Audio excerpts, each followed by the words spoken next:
اللہ اکبر لا الہ الا اللہ واللہ اکبر وللہ الحمد۔ آج ہم اس پلیٹ فارم سے ایک عظیم الشان مہمان کی آمد کا اعلان کر رہے ہیں۔ وہ مہمان جو سال میں ایک بار آتا ہے، وہ مہمان جس کے آنے کی ہر مومن کو بے قراری ہوتی ہے، وہ مہمان جس کی رحمتیں بارش کی طرح برستی ہیں، جس کی برکتیں سایہ فکن ہوتی ہیں، جس کی مغفرت ہر آنے والے کے لیے وسیع کر دی جاتی ہے، وہ مہمان ہے ماہ رمضان۔ السلام علیکم ورحمۃ اللہ وبرکاتہ۔ رمضان آ گیا، لیکن سوال یہ ہے، کیا واقعی رمضان ہمارے اندر آیا ہے؟ کیا ہم بدلتے بھی ہیں یا صرف کیلنڈر بدلا ہے؟ رمضان المبارک کا مہینہ آتا ہے تو سارا ماحول بدل جاتا ہے، مسجدیں آباد ہو جاتی ہیں، قرآن کی تلاوت کی صدائیں بلند ہوتی ہیں، سحری و افطاری کے اہتمام ہوتے ہیں اور طرح طرح کے کھانے پکائے جاتے ہیں۔ لیکن کیا واقعی یہ سب کچھ رمضان کی اصل روح ہے؟ کیا روزہ صرف اتنا ہے کہ ہم صبح سے شام تک کھانے پینے سے رک جائیں اور پھر رات کو خوب دعوتوں کا اہتمام کریں؟ نہیں، ہرگز نہیں۔ آئیے سب سے پہلے قرآن کریم کی اس آیات کو سمجھیں جس میں روزے کا مقصد بیان کیا گیا ہے۔ اللہ تعالیٰ فرماتا ہے، اے ایمان والو، تم پر روزے فرض کیے گئے ہیں جس طرح تم سے پہلے لوگوں پر فرض کیے گئے تھے، تاکہ تم پرہیزگار متقی بن جاؤ۔ غور کریں، اللہ نے یہ نہیں فرمایا کہ روزے اس لیے رکھو تاکہ تم بھوکے رہو یا تمہارا وزن کم ہو یا تم کمزور ہو جاؤ، بلکہ فرمایا لعلکم تتقون، یعنی تاکہ تم میں تقوی پیدا ہو۔ تقوی کیا ہے؟ یہ اللہ کا ڈر ہے، یہ پرہیزگاری ہے، یہ اپنے آپ کو ہر اس چیز سے بچانے کا نام ہے جو اللہ کو ناپسند ہے۔ تقوی یہ صرف ڈر نہیں، یہ صرف ظاہری پرہیزگاری نہیں، یہ ایک اندرونی بیداری ہے، یہ وہ احساس ہے کہ اللہ مجھے دیکھ رہا ہے۔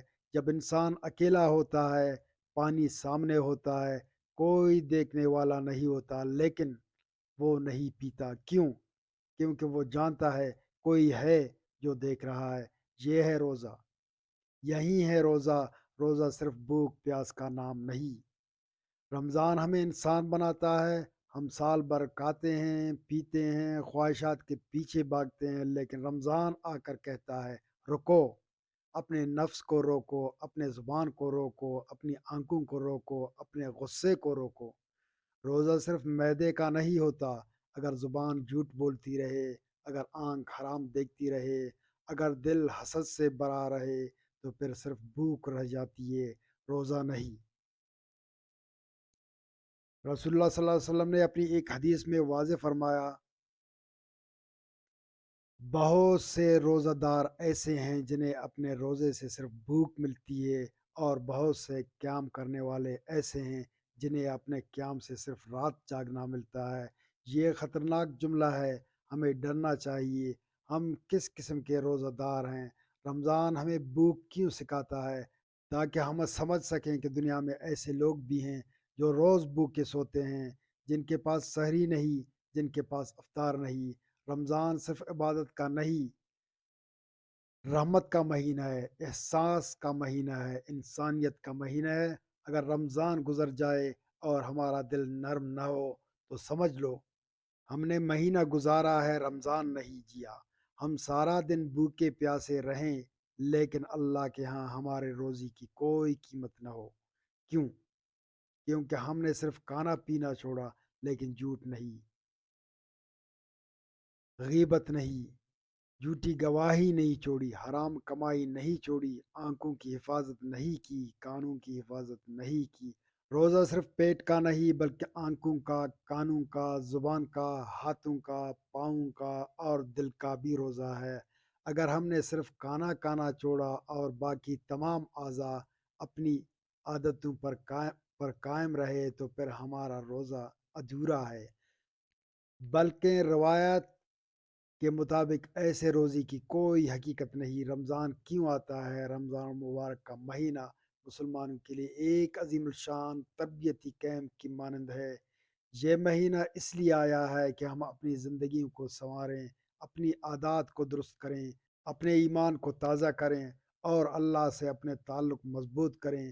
اس مہینے کی کئی خصوصیات ہیں اور برکات ہیں جنہیں سمجھنا ضروری ہے۔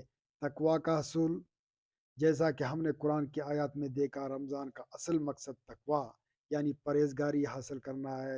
جب انسان سارا دن اللہ کے لیے کھانے پینے اور جائز خواہشات کو ترک کرتا ہے تو اس میں یہ صلاحیت پیدا ہوتی ہے کہ وہ سال کے باقی دنوں میں بھی حرام کاموں سے بچ سکے۔ روزہ انسان کو اپنے نفس پر قابو پانے کی طاقت دیتا ہے۔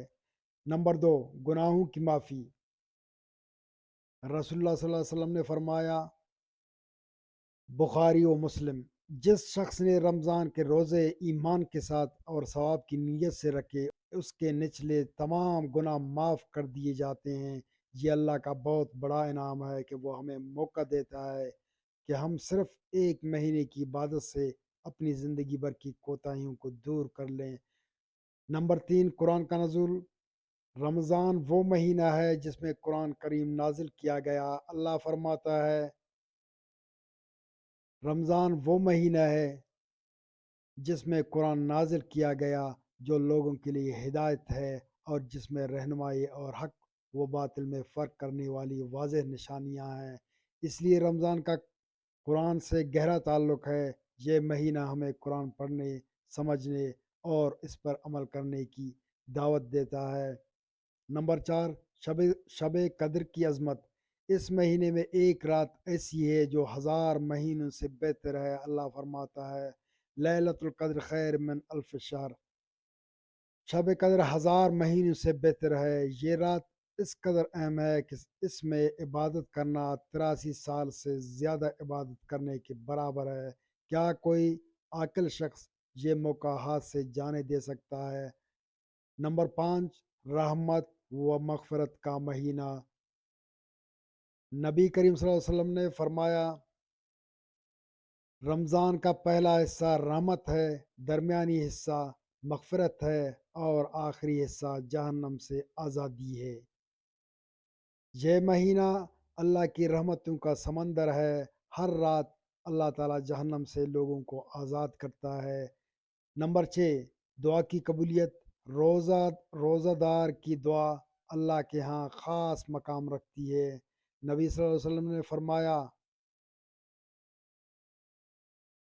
3 آدمیوں کی دعا رد نہیں ہوتی، روزہ دار جب تک افطار نہ کر لے، عادل حاکم اور مظلوم کی دعا۔ روزے کے تقاضے۔ روزہ صرف بھوک پیاس کا نام نہیں ہے بلکہ اس کے کچھ تقاضے ہیں جن کا خیال رکھنا ضروری ہے۔ نمبر ایک، زبان کی حفاظت۔ نبی کریم صلی اللہ علیہ وسلم نے فرمایا، جب تم میں سے کوئی روزے سے ہو وہ فحش گوئی نہ کرے اور نہ شور و غل کرے۔ اگر کوئی اسے گالی دے یا اس سے جھگڑا کرے تو اسے کہہ دینا چاہیے کہ میں روزے سے ہوں، یعنی روزہ دار کو چاہیے کہ وہ نہ صرف کھانے پینے سے رکے بلکہ اپنی زبان کو بھی ہر طرح کی برائی سے روکے۔ نمبر دو، آنکھوں کی حفاظت۔ آنکھوں کا روزہ یہ ہے کہ انہیں حرام چیزوں کو دیکھنے سے روکا جائے۔ اللہ نے پہلے نظر نیچی کرنے کا حکم دیا اور پھر اپنے نفسانی خواہشات پر کنٹرول کا حکم۔ نمبر تین، کانوں کی حفاظت۔ کان کا روزہ یہ ہے کہ غیبت، چغلی، جھوٹ اور دیگر حرام باتوں کو سننے سے بچا جائے۔ نمبر چار، دل کی حفاظت۔ دل کا روزہ یہ ہے کہ اسے کینہ، حسد، بغض اور دنیاوی آلائشوں سے پاک رکھا جائے۔ نمبر پانچ، جائز روزی۔ روزہ دار کی کمائی حلال ہونی چاہیے۔ اگر کوئی شخص حرام کھاتا ہے تو اس کا روزہ کیسے قبول ہو سکتا ہے؟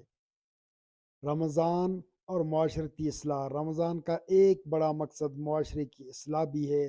جب ہم بھوک محسوس کرتے ہیں تو ہمیں ان غریبوں کا احساس ہوتا ہے جو ہمیشہ بھوکے رہتے ہیں۔ اس احساس سے ہمارے دلوں میں نرمی پیدا ہوتی ہے اور ہم ان کی مدد کرنے پر آمادہ ہوتے ہیں۔ اسی لیے رمضان میں صدقہ و خیرات کی بہت فضیلت ہے۔ نبی علیہ السلام سب سے زیادہ سخی تھے اور رمضان میں تو آپ کی سخاوت اور بھی بڑھ جاتی تھی۔ روزہ ہمیں صبر سکھاتا ہے، ہمیں دوسروں کا دکھ سمجھنا سکھاتا ہے، ہمیں اللہ کی نعمتوں کی قدر کرنا سکھاتا ہے۔ جب ہم پانی کا ایک گوند پی کر افطار کرتے ہیں تو ہمیں احساس ہوتا ہے کہ اللہ کی کتنی بڑی نعمت ہے پانی، جو ہمیں ہر وقت میسر ہے۔ رمضان میں عبادت کی اہمیت، رمضان عبادت کا مہینہ ہے، اس میں فرض عبادت کے ساتھ ساتھ نفل عبادت کا بھی خصوصی اہتمام کرنا چاہیے۔ نمبر ایک، نماز تراویح، یہ رمضان کی خاص سنت ہے، نبی علیہ السلام نے خود تراویح پڑھی اور صحابہ کو بھی ترغیب دی۔ نمبر دو، تلاوت قرآن، رمضان میں قرآن کی تلاوت بڑھا دینی چاہیے۔ حضرت جبرائیل علیہ السلام رمضان میں ہر رات نبی علیہ السلام کے ساتھ قرآن کا دورہ کرتے تھے۔ نمبر تین، صدقہ و خیرات، جتنا ہو سکے غریبوں، مسکینوں، یتیموں کی مدد کرنی چاہیے۔ نمبر چار، اعتکاف، رمضان کے آخری عشرے میں اعتکاف بہت بڑی عبادت ہے، یہ مسجد میں قیام کر کے مکمل طور پر اللہ کی عبادت میں مشغول ہونے کا نام ہے۔ نمبر پانچ، استغفار اور دعا، خاص کر سحری کے وقت اور افطار کے وقت دعاؤں کا خوب اہتمام کرنا چاہیے۔ رمضان کے بعد والی زندگی، اصل امتحان تو رمضان کے بعد شروع ہوتا ہے۔ جو شخص رمضان میں سچے دل سے روزے رکھتا ہے، نمازیں پڑھتا ہے، قرآن پڑھتا ہے، صدقہ کرتا ہے، اللہ سے دعائیں کرتا ہے، اس کے دل میں رمضان کے بعد بھی اللہ کی محبت اور خشیت باقی رہتی ہے۔ اگر رمضان کے بعد ہم پھر اس طرح گناہوں میں مبتلا ہو جائیں جیسے پہلے تھے تو سمجھ لیجئے کہ ہمارا رمضان مقبول نہیں ہوا۔ نیکی کی یہ عادت بن جانی چاہیے کہ ہم سارا سال اللہ کے احکامات پر چلیں، حرام سے بچیں اور حلال کمائیں۔ رمضان تو محض ایک تربیت گاہ ہے، اصل زندگی تو سارا سال ہے۔ آخری کلام، اپنے آپ سے پوچھو، خود سے سوال کرو، کیا میرا کاروبار حلال ہے؟ کیا میری کمائی صاف ہے؟ کیا میرا رویہ درست ہے؟ کیا میرے دل میں کینہ ہے؟ کیا میں کسی پر ظلم کر رہا ہوں؟ روزہ صرف بھوک کا نام نہیں، یہ احتساب کا نام ہے۔ رمضان ایک تربیتی کیمپ ہے، ایک مہینہ اللہ ہمیں ٹرین کرتا ہے، صبح سے شام تک ضبط نفس، نماز کی پابندی، قرآن سے تعلق، صدقہ، دعا، استغفار، تاکہ رمضان کے بعد ہم وہی انسان نہ رہیں جو پہلے تھے۔ لیکن ہوتا کیا ہے، عید آتی ہے اور ہم واپس اسی زندگی میں لوٹ جاتے ہیں۔ پھر اگلے رمضان کا انتظار، کیا ہمیں یقین ہے کہ اگلا رمضان ملے گا؟ کتنے لوگ پچھلے سال ہمارے ساتھ تھے، آج قبروں میں ہیں، شاید یہ ہمارا آخری رمضان ہو۔ اگر یہ آخری رمضان ہو تو کیا ہم ایسے گزارنا چاہیں گے، یا ہم چاہتے ہیں کہ جب اللہ پوچھے میرے بندے رمضان میں کیا بدلا تو ہمارے پاس جواب ہو، رمضان موقع ہے گناہوں سے نکلنے کا، دل صاف کرنے کا، رشتے درست کرنے کا، اللہ کے قریب آنے کا۔ یہ مہینہ ہمیں یاد دلاتا ہے کہ ہم صرف جسم نہیں، ہم روح بھی ہیں۔ ہم صرف دنیا کے لیے نہیں، ہم آخرت کے لیے پیدا ہوئے ہیں۔ جب اذان مغرب ہوتی ہے اور ہم پہلا گھونٹ پیتے ہیں، وہ لمحہ کیا کہتا ہے؟ وہ کہتا ہے، دیکھو صبر کا نتیجہ میٹھا ہوتا ہے۔ اسی طرح اگر تم دنیا میں صبر کرو تو آخرت میں کامیابی ملے گی، آخرت کا پل بھی میٹھا ہوتا ہے۔ رمضان ہمیں سکھاتا ہے کہ انسان اپنی خواہشات کا غلام نہیں، وہ ان پر قابو پا سکتا ہے۔ اگر ہم پانی روک سکتے ہیں تو حرام بھی روک سکتے ہیں، اگر ہم کھانا روک سکتے ہیں تو گناہ بھی روک سکتے ہیں۔ اصل سوال یہی ہے، کیا ہم رمضان کو بدلنے دیں گے یا صرف گزار دیں گے؟ آج پہلا دن ہے، آج فیصلہ کریں، یہ رمضان مختلف ہوگا، میں بدلوں گا، میرا دل بدلے گا، میری نماز بدلے گی، میری زبان بدلے گی، میرا کردار بدلے گا۔ اور اگر ہم سچے دل سے قدم بڑھائیں تو اللہ وعدہ کرتا ہے وہ قریب آتا ہے۔ رمضان رحمت ہے، رمضان موقع ہے، رمضان دعوت ہے۔ سوال صرف یہ ہے، کیا ہم اس دعوت کو قبول کریں گے؟ اللہ ہمیں ایسا روزہ عطا فرمائے جو صرف بھوک نہ ہو بلکہ تقوی بن جائے، آمین۔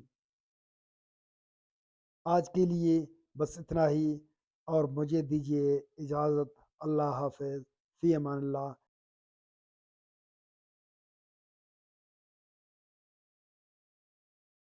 اللہ اکبر، اللہ اکبر، لا الہ الا اللہ، واللہ اکبر وللہ الحمد۔ اللہ اکبر، اللہ اکبر، لا الہ الا اللہ، واللہ اکبر وللہ الحمد۔ اللہ اکبر، اللہ اکبر، لا الہ الا اللہ، واللہ اکبر وللہ الحمد۔